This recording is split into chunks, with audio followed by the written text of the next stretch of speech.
Hi everyone, this is Margaret Manning and welcome to a special edition of Mornings with 60andMe. The topic today is retiring and investing overseas. Now, a lot of older women are looking to make a new start in their lives, and sometimes they're looking for a more exotic, less expensive, just a different culture. It's a place to start over again and to have a quality of life that may be something that you've always dreamed about. There's several people who look at this index of great cities to retire overseas. I interviewed a lady called Kathleen Petticord a few months ago for 60andMe, and we talked a lot about the issues related to making that choice, the kind of considerations that you have to look at. And they actually do their own annual report, and I've just received their summary of their top 5 locations. And I wanted to share that with you to give you an idea really of what the criteria is for what makes a great retirement community or country, and also in the opinion of people who make it their life's job to do this assessment, where they think is the best place to go. So in terms of what makes the selection difficult, a lot of people have different things that they weight differently. So for example, some people may weight speaking English as a very important factor for relocating to a foreign country. Another thing might be the cost of living. They may have living on a budget or have a pension and only have a certain amount to spend every month. So that's, economics is the main consideration.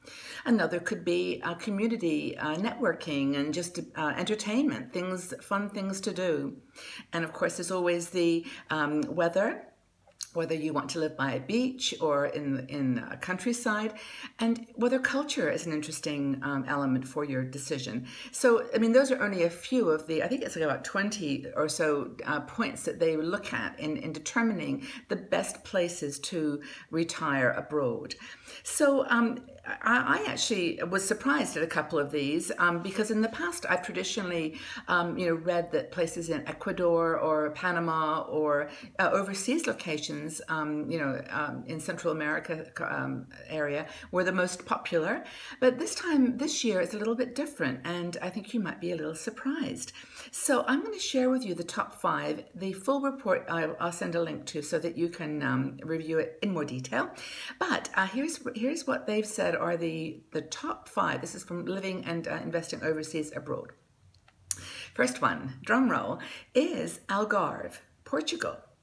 Now, this is really been on the trend moving upwards for some time, and I've been reading about that for some years. But this year, it's number 1.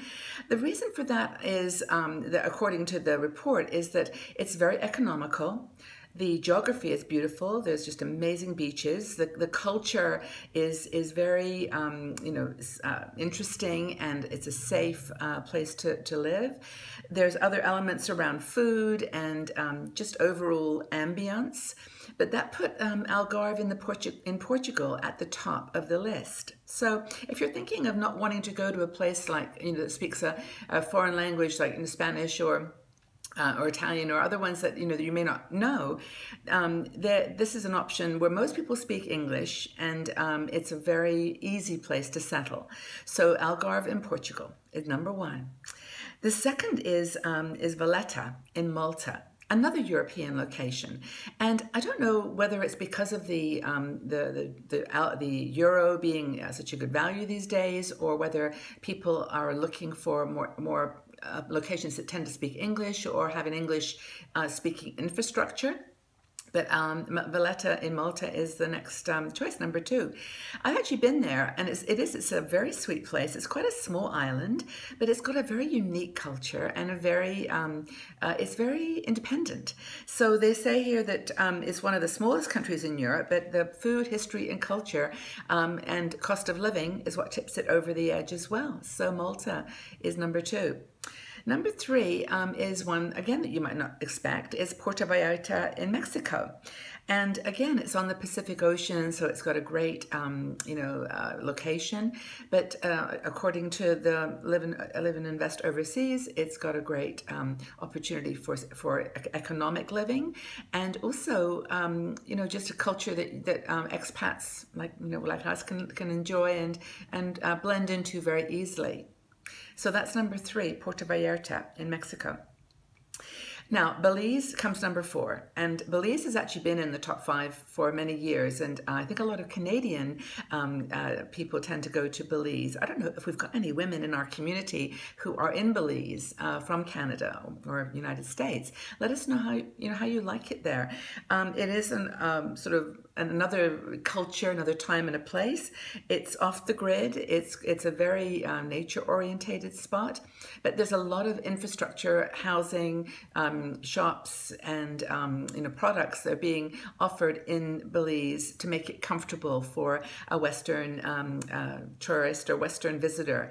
And that, by the way, as I said the word visitor and tourist, I thought to myself that Kathleen and I talked about this on our interview, which is if you're planning to go to any of these places or thinking of retiring there, go visit them first as a tourist, as a visitor.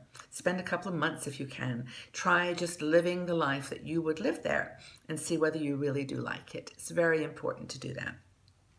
The fifth one is so surprising to me, but only because I've not seen it there before, I guess. It doesn't surprise me in the great scheme of things, but Ljubljana in Slovenia is the fifth choice for expats moving abroad. And I've passed through there on the train on the way to Zagreb, and it's very beautiful. And of course, Eastern Europe is traditionally a very economical place to live. It says here that it's kind of nestled between Italy, Hungary, Croatia. It's surrounded, a bit like Switzerland, of a lot of really unusually beautiful European places to go visit, and just to gives you a position in the center of Eastern Europe to explore other places. So it's actually one of the most well-off countries in Eastern Europe as well. So it's got an economy that supports foreign visitors and expats. So taking the decision to move abroad, to live in a foreign country, is a big one. And I would recommend you go to Live and Invest Overseas. There's another one called International Living, and several others that take a look at these options for investing and retiring abroad. And read their research. They've done a lot of comprehensive analysis, so you should have enough data to make a strong and solid decision for you. And that's, as I was saying at the beginning, is that every decision of where to retire abroad is a personal one. And one thing that attracts a friend or a neighbor may not be the thing that is your decision-making deal breaker. So I'd love your feedback in the comment section below. If you have retired abroad, I'd love to know where you went, how you like it, how it's turned out. And if you haven't retired abroad but are thinking about it, tell us where you're thinking of going, why, and let's have a conversation about it. I just think it could be a really fascinating discussion. Okay, everyone, so that's our special on retiring abroad. Hope it was useful and gave you some ideas and some thoughts for your own situation. So if you've actually done this and moved abroad, let us know where you've gone and why, how it's going. And if you haven't, tell us where you're thinking about going. It'd be great to join the conversation. Thanks so much, everyone. Take very good care.